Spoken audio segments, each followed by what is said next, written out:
pagi hari ini. Wajah-wajah sukacita dan luar biasa. Berikan tepuk tangan bagi Tuhan kita semua. Sebelum kita mulai ibadah kita, saya undang kita semua bangkit berdiri terlebih dahulu. Mari kasih sapa dulu Tuhan ke belakang, katakan halo. Berikan senyuman yang terbaik, kita berbagi kasih pada pagi hari ini karena kita mau mengalami perjumpaan pribadi lebih lagi dalam hadirat Tuhan. Amin. Sebelum kita akan bersatu dalam doa, kita akan berdoa siapa terlebih dahulu.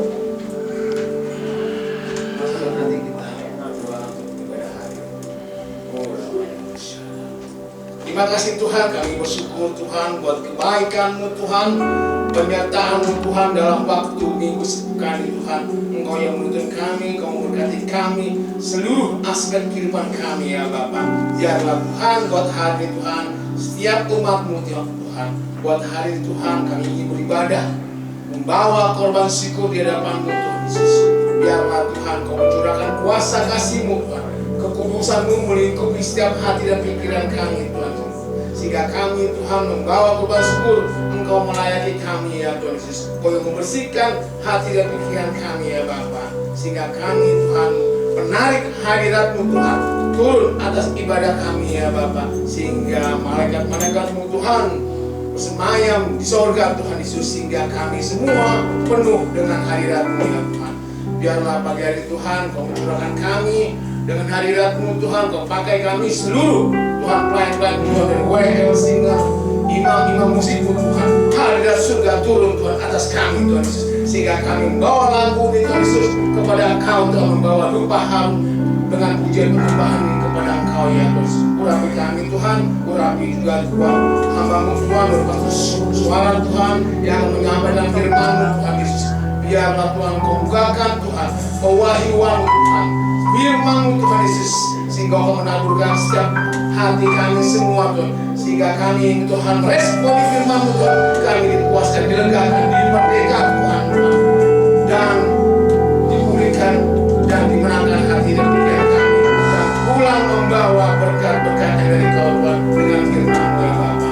Urapi Tuhan hamba-Mu, urapi juga Tuhan atas kembali sidang kami Tuhan, atas Pastor Niko beserta tiga wakil kami Tuhan. Kami percaya Kau pakai Tuhan atas kembali sidang kami Tuhan Yesus, dengan pengurapan-Mu Tuhan setiap visi-misi Kau membuatkan lebih lagi Tuhan Yesus. Kau turunkan visi yang Kau berikan Tuhan Yesus, dan Kau memakai kembali sidang kami Tuhan sebagai messenger Pentakosta yang ketiga Tuhan Yesus. Sehingga api Pentakosta tercurah atas kepala sidang kami untuk membawa Tuhan gereja, untuk membawa seluruh Tuhan gereja-gereja lokal Tuhan maupun Tuhan internasional Tuhan mengenal arti makna api Pentakosta yang ketiga ini Tuhan Yesus. Sehingga tercurah kuasa Roh Kudus Tuhan lebih dahsyat Tuhan untuk kami semua ya Bapa. Satukan Tuhan ketiga wakil kami Tuhan yang selalu menopang atas kepala sidang kami Tuhan, sehingga Tuhan menggunakan jiwa-jiwa Tuhan dengan satu tujuan, satu visi-misi yang Kau berikan, Kau menanamkan atas gereja kami,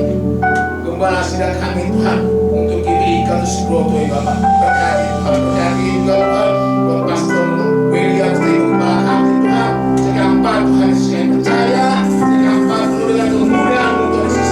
Lawatan-Mu akan terjadi Tuhan Yesus di Cikampek Tuhan. Boleh kita melihat Tuhan penambahan setiap jiwa-jiwa Tuhan, memenuhi target kami 30 cabang Tuhan Yesus atas pengembalaan Tuhan Cikampek Tuhan Yesus. Boleh kemuliaan-Mu ada Tuhan Yesus, sehingga dengan visi 10.000 jiwa masih tergenapi Bapak. Boleh kita melihat cabang mengembang kanan ke kiri Tuhan Yesus, sehingga jiwa-jiwa hadir Tuhan Yesus di pengembalaan Cikampek ya Bapak.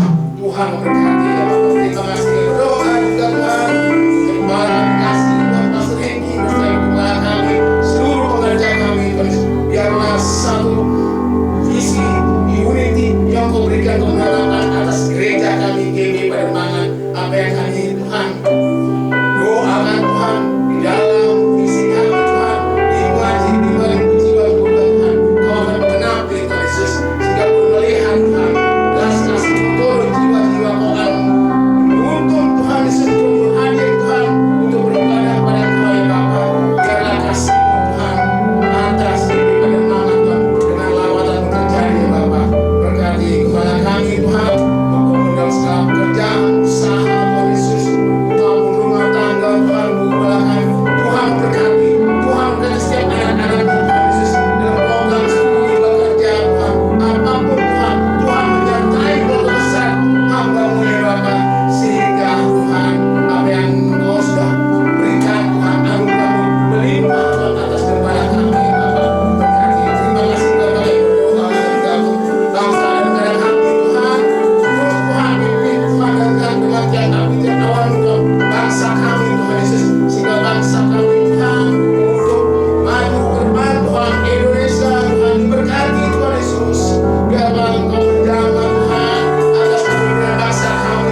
depan Tuhan di 14 Februari Tuhan Yesus, kami akan mengadakan Tuhan pemilu Tuhan Yesus, pemilihan Pilpres Tuhan di 2024 ya Tuhan. Kami sangat percaya Tuhan, hari ini Tuhan kami hanya berserah kepada Engkau Tuhan. Engkau yang menuntun Tuhan, Engkau yang beracara Tuhan di tahun depan Tuhan 2024 Tuhan. Engkau yang memilih kepemimpinan yang terbaik buat Engkau ya Tuhan Yesus, yang sungguh-sungguh Tuhan yang takut akan Kau Tuhan Yesus.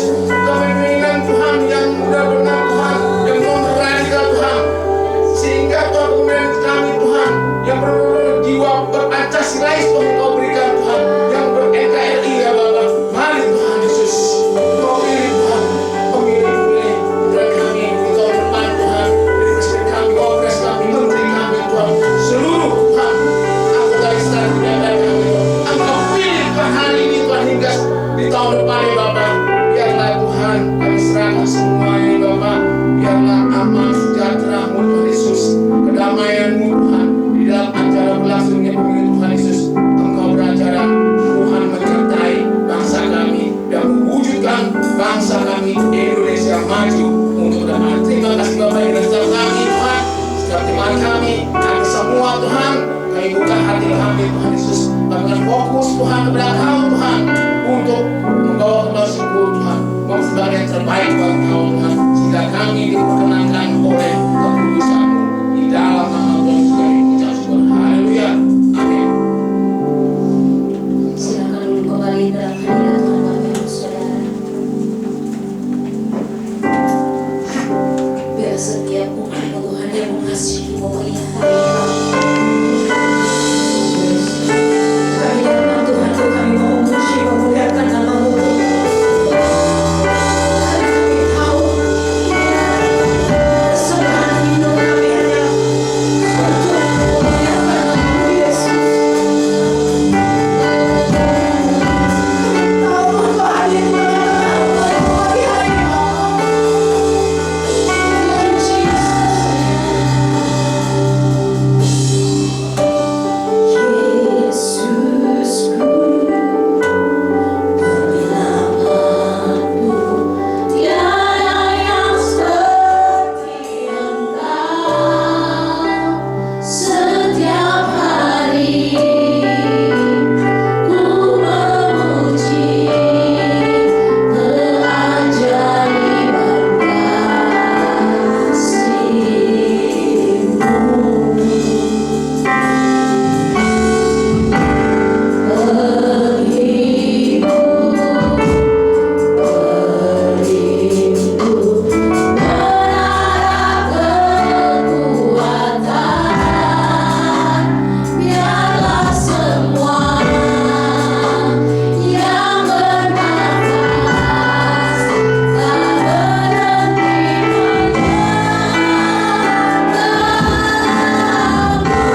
Lebih lagi semangat kita akan mendengarkan firman Tuhan.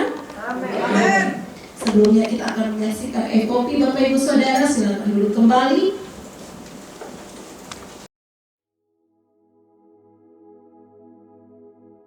Happy Sunday semua. Tema Voice of Pentecost hari ini adalah, apakah orang Kristen pasti berbuah? Sebagai orang percaya, hidup kita harus senantiasa berbuah, agar supaya memberikan kesaksian untuk orang lain dan sebagai bukti dari hasil kerja Roh Kudus. Jadi apa itu sebenarnya buah roh?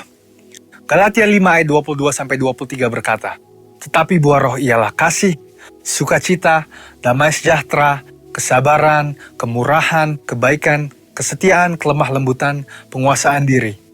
Tidak ada hukum yang menentang hal-hal itu. Kalau kita lihat secara biologi, buah adalah sesuatu yang dihasilkan oleh sebuah pohon sebagai bagian dari proses pertumbuhannya. Buah yang dihasilkan oleh sebuah pohon ditujukan untuk menyebarkan benih, dan proses tersebut bisa melalui berbagai macam cara. Benih tersebut bisa jatuh di tanah, terbawa oleh angin, dimakan oleh binatang atau manusia, dan seterusnya. Demikian juga dengan kehidupan orang Kristen. Hidup kita beberapa kali digambarkan seperti sebuah pohon. Kita ditanam, bertumbuh, lalu menghasilkan buah. Dalam konteks kekristenan, buah roh adalah sesuatu yang keluar dari kehidupan orang percaya setelah bertumbuh dalam Kristus. Dan pada akhirnya, buah tersebut ditujukan untuk menyebarkan benih firman Tuhan kepada semua orang. Ketika seseorang lahir baru dan mempunyai iman percaya kepada Yesus sebagai juru selamat, maka orang itu akan mengalami transformasi dalam kehidupannya yang dikerjakan oleh Roh Kudus. Apabila kita mengizinkan Roh Kudus bekerja, Dia akan memberikan karunia-karunia untuk melayani dan memanifestasikan sifat-sifat Allah melalui perilaku kehidupan kita, orang percaya.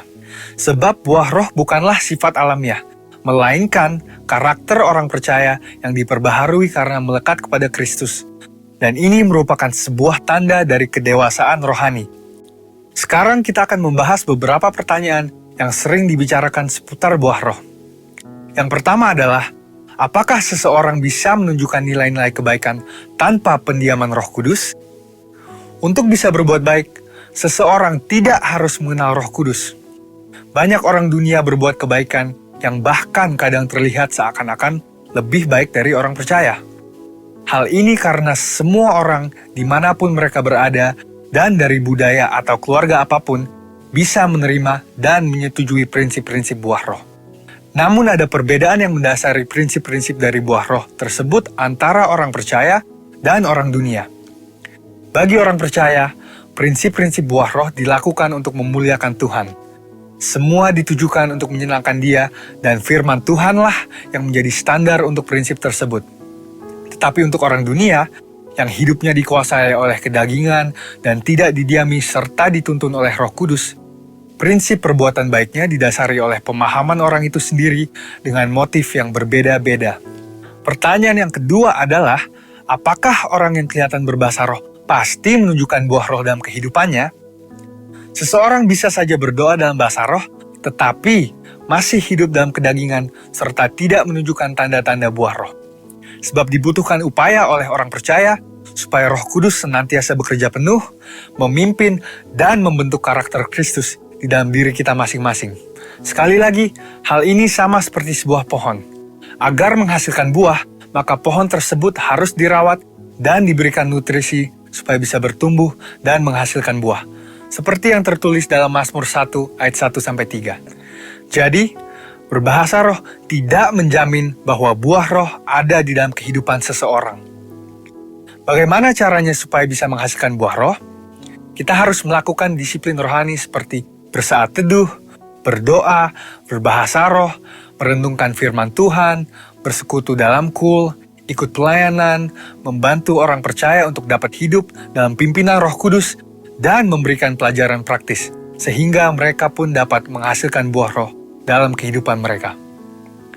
Pertanyaan yang ketiga adalah, apa dampak buah roh dalam kehidupan orang percaya? Sama seperti buah yang berasal dari pohon tidak dimakan dan dinikmati oleh pohonnya sendiri, demikian juga halnya dengan buah roh. Buah roh yang dihasilkan oleh orang percaya ditujukan untuk membuat dampak kepada orang lain di sekitarnya. Rasul Paulus mengatakan bahwa orang yang menghasilkan buah adalah orang yang hidup sebagai anak-anak terang. Orang percaya yang menghasilkan buah roh pasti akan berdampak kepada orang lain di sekitarnya. Orang percaya dipanggil dan ditetapkan oleh Tuhan untuk menjadi terang yang dapat dilihat oleh orang lain. Jadi, tujuan akhir dari buah roh adalah supaya lebih banyak orang datang mengenal Tuhan Yesus akibat kesaksian hidup kita. Mari kita mengambil keputusan untuk terus menjaga dan merawat kehidupan rohani kita, supaya nanti pada waktunya, hidup kita juga menghasilkan buah untuk kemuliaan Tuhan. Saudara, untuk penjelasan lebih lengkapnya dari tim teologi kami, jangan lupa buka link yang ada di atas atau scan barcode yang tersedia. Selamat hari Minggu, Tuhan Yesus memberkati.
merindukan sungai-Mu. Penuhi kami Bapa dengan hadirat-Mu, penuhi kami dengan firman-Mu Tuhan. Karena kami percaya firman-Mu berkuasa mengubahkan, firman-Mu yang akan memulihkan setiap keadaan kami. Kami siap Tuhan diberkati oleh firman-Mu. Hanya dalam nama Tuhan Yesus kami sudah berdoa. Haleluya, amin. Shalom Bapak Ibu, silakan dulu. Halo. Terima kasih. Ya, perkenalkan, kalau mungkin Bapak Ibu Saudara sudah lupa atau baru pertama kali bertemu dengan saya, nama saya Selmi Fasiariswala. Ya, kebetulan pada kesempatan siang hari ini dianterin sama mantan pacar ya yang sudah menjadi suami dari belakang. Nah, kami berdua dikaruniai 2 anak. Yang pertama udah kelas 2 SD, yang kedua playgroup ya, baru 3 tahun.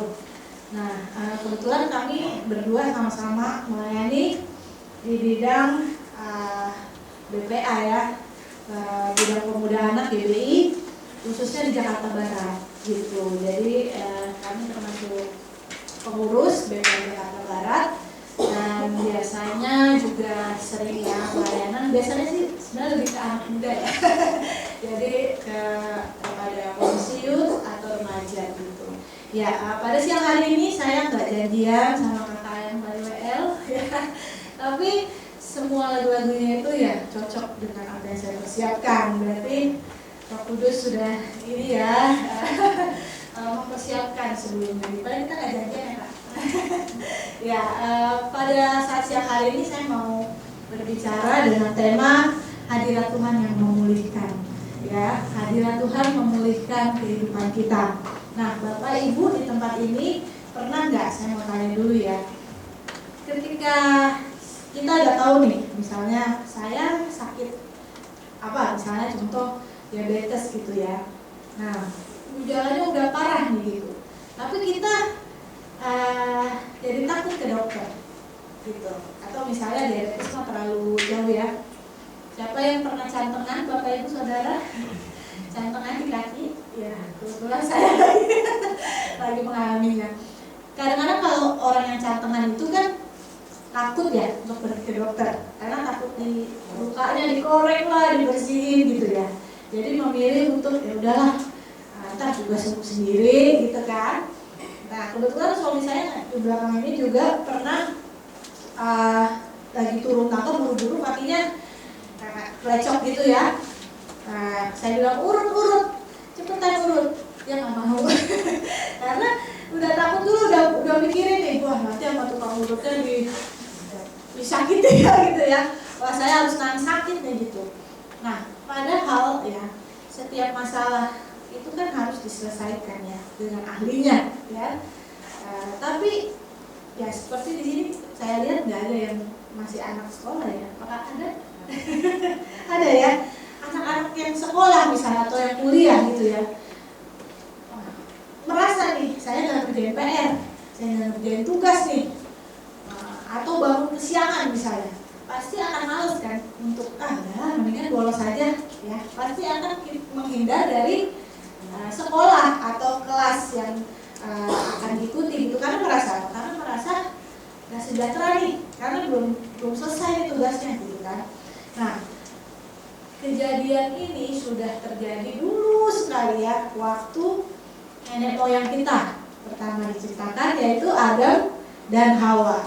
Sehari-hari Adam dan Hawa ini jalan-jalan sama Tuhan di Taman Eden ya, ngobrol-ngobrol mungkin ya, selalu berada di hadirat Tuhan. Nah, suatu ketika mereka melanggar perintah Tuhan dengan memakan buah yang terlarang ya, kan seharusnya nggak boleh.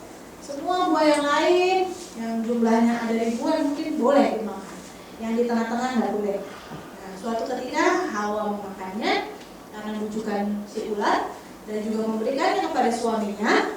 Akhirnya dua-duanya berbuat dosa, melanggar perintah Tuhan. Nah, ketika mereka melanggar perintah Tuhan, saya yakin Bapak Ibu semua di sini sudah pada tahu mereka ngapain ketika Tuhan datang nih. Sembunyi. Ngumpet ya, mereka ngumpet. Ayo, kenapa itu mereka ngumpet? Padahal biasanya setiap hari ngobrol sama Tuhan, jalan sama Tuhan. Ketika suatu kali Tuhan datang di taman itu, mereka langsung ngumpet, bersembunyi ya, bersembunyi dari kehadiran Tuhan. Karena merasa bersalah, berdosa ya.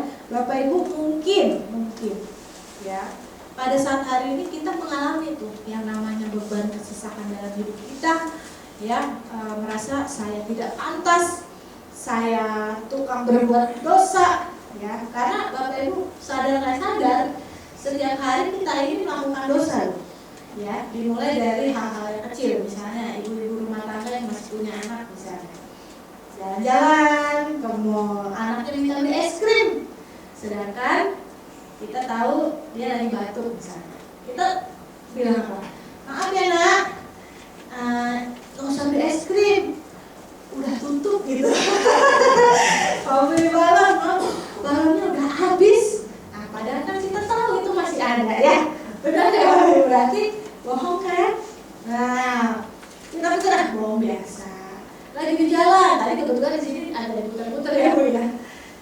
Sempat ada pengendara yang marah-marah karena ini mungkin dibuat satu arah ya, sedangkan ada mobil yang menerobos gitu, lawan arah.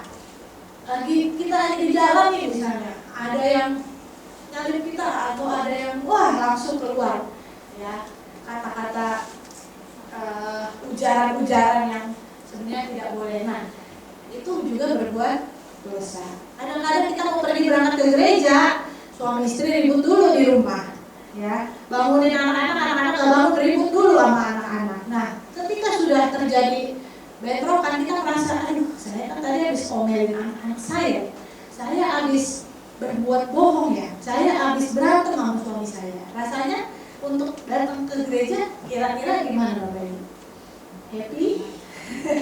Pasti ada sesuatu yang ganjel ya, gak enak ya. Nah, tapi pada siang hari ini kita mau belajar dari satu kisah di dalam Alkitab, apa kata Tuhan ya tentang bagaimana seharusnya sikap hati kita saat datang ke hadirat Tuhan. Atau apakah kita, oh ya udah deh karena saya lagi berantem sama istri saya, suami saya, udahlah gak usah ke gereja dulu gitu. Atau Tuhan maunya tetap kita mencari ya. Kita lihat ya, ada satu cerita di dalam kitab 1 Samuel ya. Jadi kita lihat dari perjanjian lama dulu, 1 Samuel pasal yang ke-8 ya. 1 Samuel pasal yang ke-8 itu ada cerita nih tentang bangsa Israel yang kepingin banget punya raja ya. Mereka kepingin banget punya raja. Padahal Tuhan itu memimpin mereka begitu keluar dari Mesir ya. Tuhan itu memimpin mereka secara langsung oleh perantaraan Musa, Yosua dan hakim-hakim ya, tapi bukan raja ya. Sedangkan pada waktu itu orang Israel pengen dipimpin oleh raja gitu ya. Tahun 2024 nanti kita akan mengadakan pemilu ya, untuk pemilihan presiden yang berikutnya. Agak sedih juga ya, karena Pak Jokowi udah gak boleh terpilih lagi nih gitu kan. Kita harus pilih lagi, meskipun mungkin kalau saya sih gitu kepinginnya Pak Jokowi lagi aja deh gitu ya. Tapi karena sistem pemerintahan kita emang udah gak bisa, karena sudah 2 kali periode ya, harus ganti yang lain, maka kita harus heboh nih nyiapin, kita harus cuti lah, emang libur ya, cuti bersama ya. Kalau pas pencoblosan harus urus ini, urus itu, waduh repot ya. Kalau disuruh milih ya, kita maunya dipimpin sama Tuhan langsung apa sama raja atau presiden? Kalau disuruh pilih misalnya Tuhan lah, lebih enak langsung Tuhan suruh kita ke kanan, buat kita ke kanan. Tuhan suruh kita melakukan ini, kita lakukan ini. Karena apa? Karena Tuhan kan tahu yang terbaik buat kita, ya kan? Kalau Tuhan yang suruh itu sudah pasti yang terbaik buat kita. Enak dong dipimpin sama Tuhan. Tapi pada waktu itu bangsa Israel malah menghendaki maunya dipimpin oleh seorang raja. Kita baca ya ayat yang ke-6, 1 Samuel 8 ayat yang ke-6. Mungkin bisa saya bacakan ya, karena ini ada sedikit panjang. 1 Samuel 8 ayat yang ke-6. Waktu mereka berkata, bangsa Israel berkata, berikanlah kepada kami seorang raja untuk memerintah kami. Perkataan itu mengesalkan Samuel, ya, nabi yang bertugas pada saat itu. Maka berdoalah Samuel kepada Tuhan. Tuhan berfirman kepada Samuel, dengarkanlah perkataan bangsa itu dalam segala hal yang dikatakan mereka kepadamu. Perhatikan, sebab bukan engkau yang mereka tolak, tetapi akulah yang mereka tolak, supaya jangan aku menjadi raja atas mereka. Ya, jadi asal muasalnya adalah kesalahan bangsa Israel yang menyakiti hati Tuhan adalah ketika mereka meminta seorang raja. Ya, perhatikan di ayat yang ke-7 dan ke-8. Ya, ini adalah curahan hati Tuhan. Ya, Samuel kan berdoa, Tuhan gimana nih bangsa Israel mau raja. Terus Tuhan bilang, ya udah, ya dengarkan aja perkataan mereka. Ya, bukan engkau yang mereka tolak, tetapi akulah, kata Tuhannya, yang mereka tolak, supaya aku jangan menjadi raja atas mereka. Ayat yang ke-8, tepat seperti yang dilakukan mereka kepadaku sejak hari aku menuntun mereka keluar dari Mesir sampai hari ini, yakni meninggalkan daku dan beribadah kepada Allah lain. Demikianlah juga dilakukan mereka kepadamu. Ya, jadi curahan hati Tuhan nih. Menurut Bapak Ibu, kalau Tuhan udah bilang begini, berarti kan udah kayaknya sakit hati ya. Ya nggak sih, kesel ya.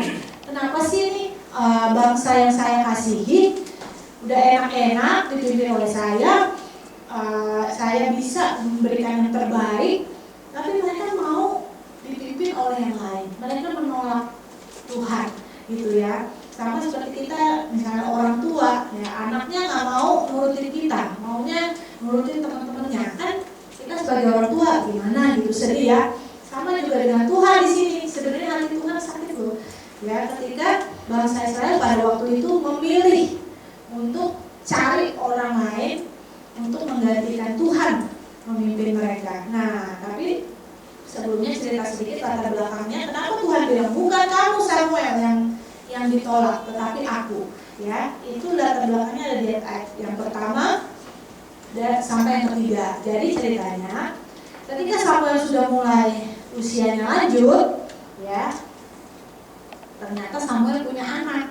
Nah, anaknya laki-laki. Nah, kalau anaknya Nabi Nuh kita tahu ya, Sem, Ham, Yafet. Anaknya Abraham tahu ya, Ishak, Ismail, gitu ya. Meskipun ada lagi, ya selain mereka berdua. Anaknya Adam, Kain dan Habil. Tapi anaknya Samuel ada yang tahu? Iya betul. Siapa yang bilang tadi? Kakak ya? Betul Kak. Nih kalau Natal bisa dapat door prize nih. Ya kalau ada pertanyaan door prize kakak menang. Sayangnya hari ini nggak ada hadiahnya. Ya, jadi betul. Samuel punya anak ya, 2 laki-lakinya, yaitu ayat yang kedua namanya yang sulung ialah Yoel dan nama anaknya yang kedua ialah Abia. Keduanya diangkat menjadi hakim atas orang Israel, ya, melanjutkan tugas papanya. Nah, ayat yang ketiga, tetapi anak-anaknya itu tidak hidup seperti ayahnya. Mereka mengejar laba, menerima suap, dan memutarbalikkan keadilan. Oleh sebab itu makanya bangsa Israel nggak mau nih dipimpin sama anak-anaknya Samuel. Makanya tadi personal ya, Samuel merasa kecewa gitu. Ya, kok bangsa Israel menolak nih dipimpin sama anak-anaknya. Tapi Tuhan katakan, karena memang Tuhan yang paling tahu hati kita, ya kan? Tuhan bilang, tenang aja Samuel, bukan kamu yang ditolak, melainkan aku, kata Tuhan itu. Nah, ceritanya berlanjut. Padahal Tuhan bilang begini, oke, kalau bangsa Israel kamu mau minta raja, maka perhatikan ada syaratnya. Ya, maksudnya syaratnya Tuhan udah bukakan dulu nih. Nanti kalau kamu dipimpin oleh seorang raja, keadaannya tidak akan sama seperti sekarang. Ya, tidak akan sama seperti sekarang. Nah, ayat yang ke-11 ya. Tuhan kan bilang, sampai itu kepada bangsa Israel. Israel, kalau mereka minta raja, hal inilah yang akan terjadi, yang akan mereka alami. Ayat yang 11 katanya, inilah yang menjadi hak raja yang akan memerintah kamu itu. Yang pertama, anak-anakmu laki-laki akan diambil dan dipekerjakannya pada keretanya dan pada kudanya, dan mereka akan berlari di depan keretanya. Ia akan menjadikan mereka kepala pasukan 1.000 dan kepala pasukan 50. Mereka akan membajak ladangnya dan mengerjakan penuaian baginya. Senjata-senjatanya dan perkakas keretanya akan dibuat mereka. Anak-anakmu perempuan akan diambilnya sebagai juru campur rempah-rempah, juru masak, dan juru makanan. Selanjutnya dari ladangmu, kita nyanyikan bareng-bareng. Saya bilang saya gak janjian, tapi tadi bilangnya kita dipilih. Kita yang dipilih sebagai umatnya, bukannya kita yang pilih Tuhan sebagai pemimpin kita, tapi kita yang dipilih secara langsung oleh Tuhan sebagai umatnya. Nah, ketika kita melakukan kesalahan, melakukan dosa, ya, baik itu yang kita sengaja maupun tidak gitu ya, kadang-kadang ini yang menjadi berbahaya adalah bisikan dari iblis, ya. Kalau di kitab Wahyu dibilang iblis itu adalah pendakwa kita, ya. Bapak Ibu tahu pendakwa itu, kamu salah, ingat kesalahan kamu ini. Kalau ada yang kerja di pengadilan gitu, basicnya sekolah hukum misalnya, ada kan? Kalau pendakwa itu apa yang disebutnya? Jaksa bukan? Jaksa bukan ya? Jadi yang kamu salah gitu ya. Itu yang menyatakan kesalahan kita itu namanya si iblis. Ya, kadang-kadang ketika kita habis berantem sama suami istri kita, habis ngomelin anak kita, udahlah kata iblis, ngapain kamu ke gereja? Entar di gereja juga gak nyaman. Ketika kita tidak bisa mengampuni, ketika kita habis berbohong, habis korupsi kecil-kecilan misalnya gitu ya, korupsi waktu, korupsi yang lain, ini iblis tuh bisikin gitu. Udah, ngapain sih kamu? Ya kan? Ngapain sih kamu ke gereja? Ngapain kamu tuh gak berharga? Kamu tuh gak layak. Ngapain pelayanan? Kamu gak layak. Oh, di luar sana hidupku masih berantakan. Nah, itulah bisikan iblis, ya. Yang maunya dia adalah menjauhkan kita dari hadirat Tuhan. Tapi Bapak Ibu Saudara sekalian, ingat ayat 20-21 ini ya, dan sampai ke 22 ini. Ternyata isi hati Tuhan maunya meskipun kita lagi dalam keadaan bersalah, Tuhan maunya apa? Kita tetap datang ke hadiratnya, ya, karena di hadirat Tuhan itu ada pemulihan. Ya, pemulihan itu bukan hanya dari sakit jadi sembuh, dari miskin jadi kaya, bukan, tapi di hadirat ya memang itu juga terjadi. Tapi yang lebih besar daripada itu, yang lebih baik lagi daripada itu adalah ketika kita datang ke hadirat Tuhan, ya, dosa kita dipulihkan, dosa kita itu dihapus, ya, sehingga hidup kerohanian kita pulih kembali gitu, ya. Misalnya selama seminggu ini yang kebelakang kita sudah berbuat ABC yang menyakiti hati Tuhan, ya, kita datang ke hadirat Tuhan, ya, dalam ibadah, dalam doa, tadi ya, ada kul. Nah, kita datang nih bersekutu dengan Tuhan di dalam hadirat Tuhan, kita tenggelam dalam hadirat Tuhan, ya. Bukan berarti kita habis itu bebas lagi melakukan dosa lagi, bukan begitu ya. Ketika kita sudah dipulihkan, ingat tadi bangsa Israel sudah menyesal, ya, sudah menyesal. Jadi datang sama Tuhan dengan hati yang hancur, jiwa yang remuk, dan bilang, Tuhan, ya emang saya ini orang yang berdosa, ya, saya ini sukanya nyakitin hati Tuhan terus dari perkataan saya, lewat sikap saya, ya, lewat apapun yang saya lakukan kepada keluarga, kepada teman-teman semuanya. Tapi Tuhan, saya datang dengan hati yang hancur, ya, saya percaya Tuhan akan memulihkan. Nah, jadi kita dimulai dengan pandangan atau pikiran bahwa Tuhan itu kayak polisi. Jangan sampai ya, kita merasa, wah Tuhan itu kayak polisi, kalau kita salah, prit, ditilang gitu ya. Kalau kita nggak pakai helm, prit, ditilang. Ya, tidak, Tuhan itu bukan seperti itu, tapi Tuhan adalah lebih seperti kepada Bapa, ya, orang tua kita. Dimana kalau kita salah, ya anak-anak salah tentu saja harus ditegur, tentu saja harus dihukum dan dinasihati, ya supaya tidak melakukan kesalahan yang sama. Tetapi apakah seorang anak ketika sudah ditegur, sudah dihukum, lalu dia kabur cari bapak yang lain? Kan enggak. Ujung-ujungnya ya semarah-marahnya seorang anak tetap aja pulangnya ke rumah, iya kan? Tetap aja kembali ke rumah orang tuanya. Begitu pula dengan kita Bapak Ibu ya. Mungkin saat ini kita lagi terbeban berat, ya dalam arti merasa bahwa saya ini layak nggak ya di hadapan Tuhan? Kayaknya hidup saya gini-gini aja deh gitu. Nah, sekali lagi di ayat 20-22 Tuhan bilang kita adalah umat yang dipilihnya. Jadi perkenanan Tuhan telah membuat kita menjadi umatnya. Bukan karena kepandaian kita, kelebihan kita, bukan ya. Tetapi karena Tuhan yang berkenan sehingga kita jadi umatnya. Dan ketika kita sudah jadi umat pilihannya, kita sudah menjadi orang-orang kesayangannya, Tuhan mau apapun keadaan kita lagi sakit hati, kita lagi menyimpan permasalahan yang mungkin gak bisa dikeluarkan gitu ya. Kita lagi sesek, kita lagi merasa bersalah, kita lagi gak enak hatinya, gak mood gitu ya. Tetap datang mencari hadirat Tuhan. Ya, jangan jadikan dosa kita sebagai alasan. Wah, saya masih berdosa nih, gak usah datang ke gereja lah. Kita semua berdosa. Bukan karena kita benar, bukan karena kita hebat, makanya Tuhan mau bertemu dengan kita. Tapi karena dari awal Tuhan sudah memilih dan menentukan kita menjadi umat pilihannya. Tuhan rindu kita bersekutu dengan Dia. Tuhan rindu kita bertemu dengan Dia, kita mencari hadiratnya. Tuhan rindu seperti seorang ayah atau ibu kepada anak yang dikasihinya. Ya, Bapak Ibu, jadi mulai saat ini ya kita hempaskan tuh ya bisikan-bisikan dari si iblis yang berkata kita gak layak, kita percuma datang ke gereja kalau kita hanya bermasalah. Ya jangan, justru ya orang yang sakit itu butuh ke rumah sakit. Mungkin di hadirat Tuhan itu seperti tadi ya, buka santenan di kaki, wah dikorek-korek, dikasih alkohol dan rasanya menyakitkan. Mungkin ketika kita datang dengan beban dosa kita sampai di gereja, wah sakit gitu ya.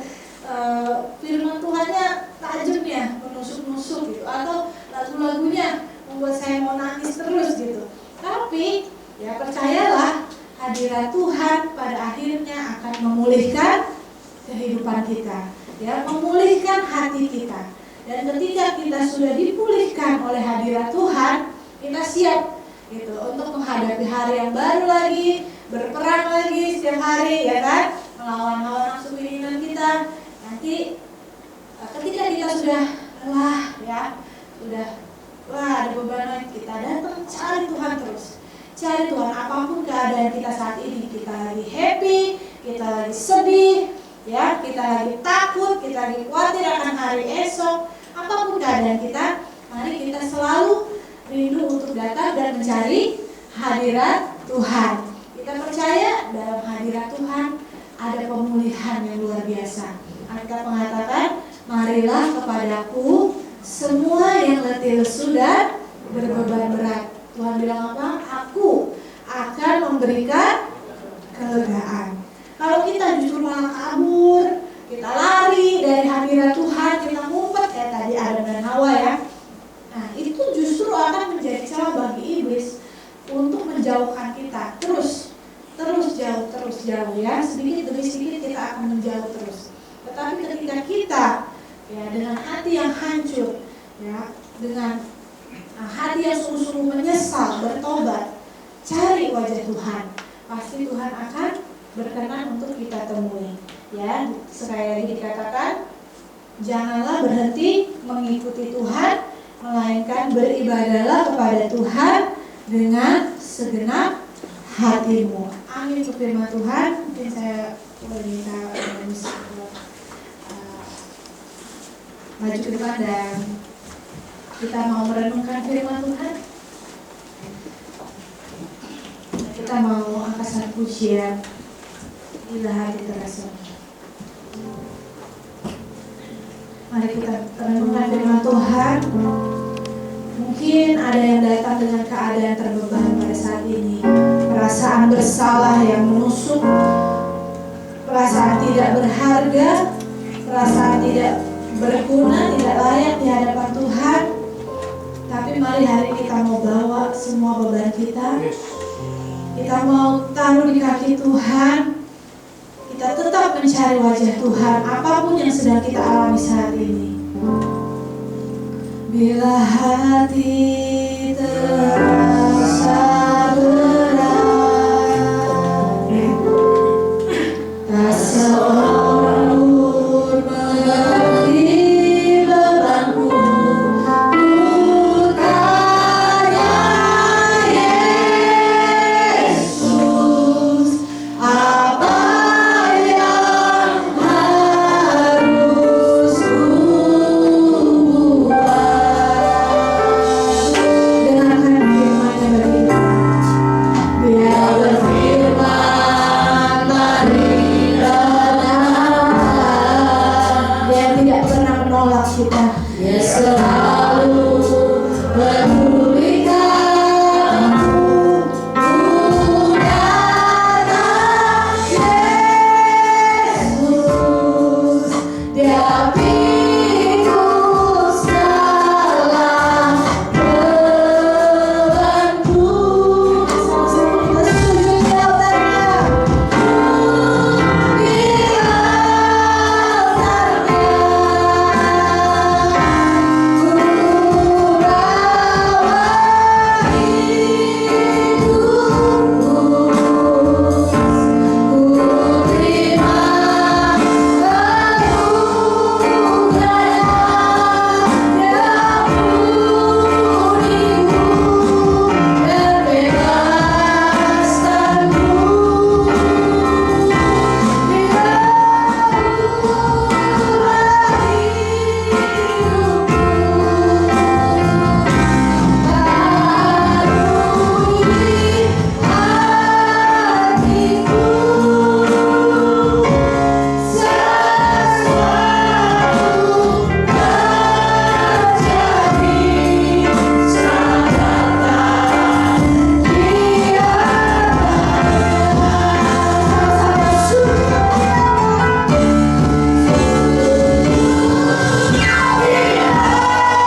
siang hari ini kami diingatkan kembali betapa Engkau mengasihi kami.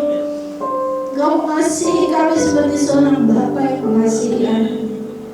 Meskipun berkali-kali kami berbuat kesalahan, kami menyakiti hati Tuhan, tapi biarlah itu tidak menjadi alasan, tidak menjadi penghalang bagi kami untuk kami tetap datang ke hadirat Tuhan. Kami tetap cari wajah-Mu Tuhan. Kami datang dengan hati yang hancur Tuhan. Inilah kami dengan segala kelemahan kami. Tuhan, kuatkan kami, teguhkan kami Tuhan. Kami mau terus mencari hadirat, karena kami percaya dalam hadirat-Mu ada pemulihan, ada sukacita, ada mujizat. Terobosan-terobosan terjadi Tuhan ketika kami mengalami Engkau, ketika kami mengalami perjumpaan dengan Engkau Tuhan. Terima kasih untuk firman-Mu Bapa. Biarlah Roh Kudus terus mengingatkan kami. Kami berdoa untuk GBI pada mengenai tempat ini dan pengembalaan Bapak Pendeta Hengki Tuhan. Berkati, jadikan gereja ini berkat bagi lingkungan sekitar. Jadikan gereja ini alat Tuhan untuk menjangkau lebih banyak lagi jiwa-jiwa. Biarlah Tuhan urapan-Mu turun atas kami semua di tempat ini. Tuhan memberkati setiap anak-anak-Mu yang sudah hadir. Mereka memberikan waktu mereka memberikan tenaga mereka untuk dapat bersekutu dengan Tuhan. Dan kami percaya semuanya akan pulang dengan membawa berkat-berkat yang daripada Tuhan. Terima kasih Bapa, kami sangat bersukacita pada siang hari ini. Hanya di dalam nama Tuhan Yesus kami sudah berdoa. Haleluya. Amin. Amin.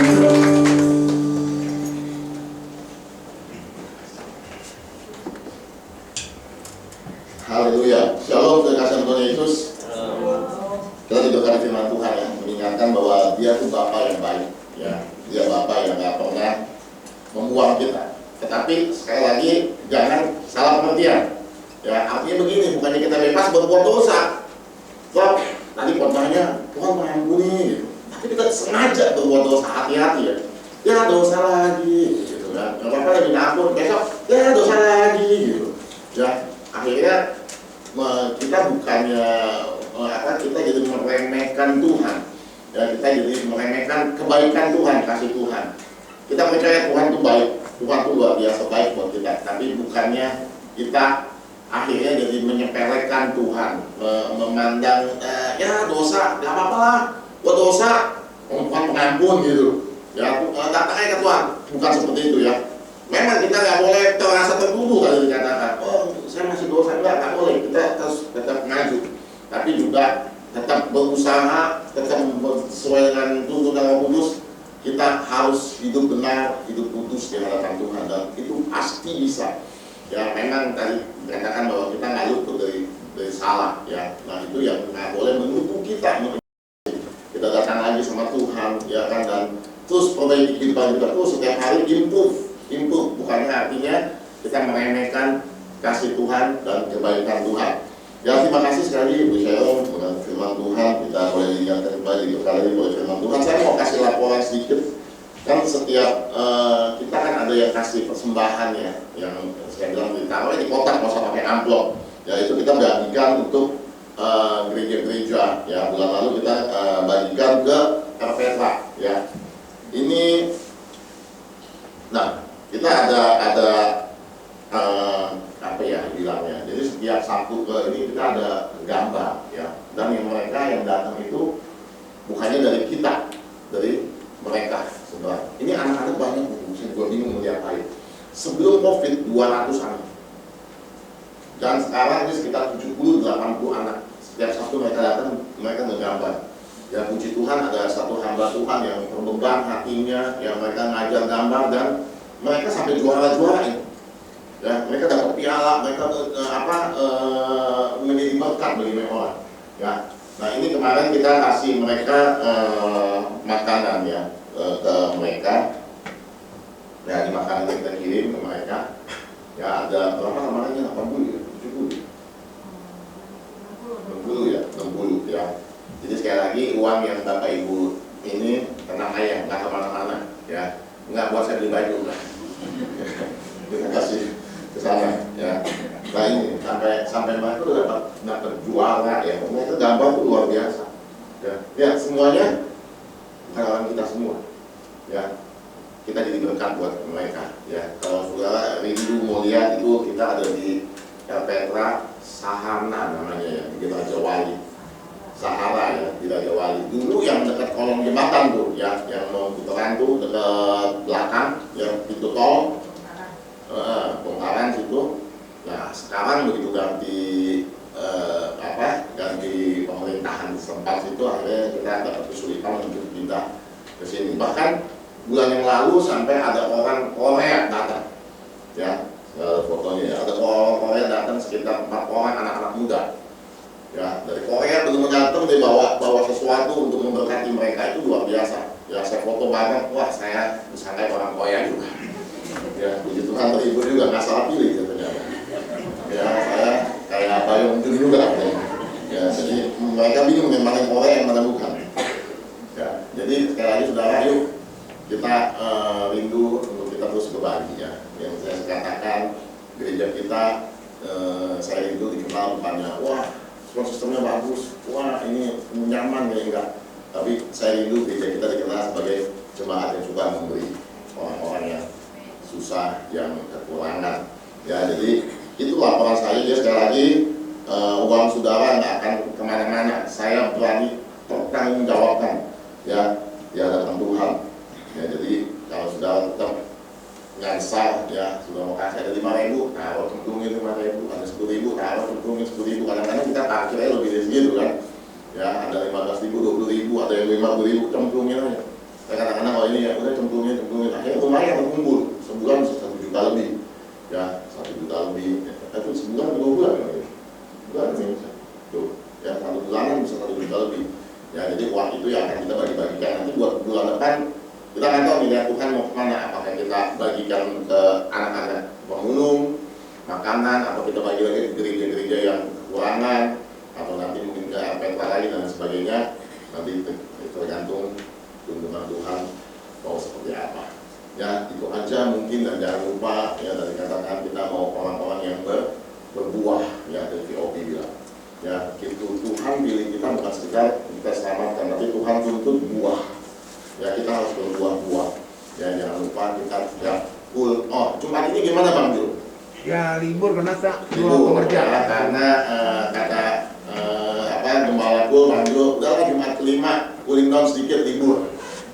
Ya jadi ini Jumat besok tuh Jumat kelima, jarang Jumat kelima, ya, ya udah libur. Bang Jul mau nyantai-nyantai dulu, Nyantai, ya. Nggak masalah. Jadi sekali lagi. Oh iya, Kamis libur, ya. Kamis tanggal merah. Ya, Kamis tanggal merah. Jumat full kita libur. Ya, lanjut lagi minggu depan. Kemarin kita full nonton film. Ya kan, sesuai yang saya janji. Saya kalau ngomong saya tepatin. Ya, ada popcorn gratis.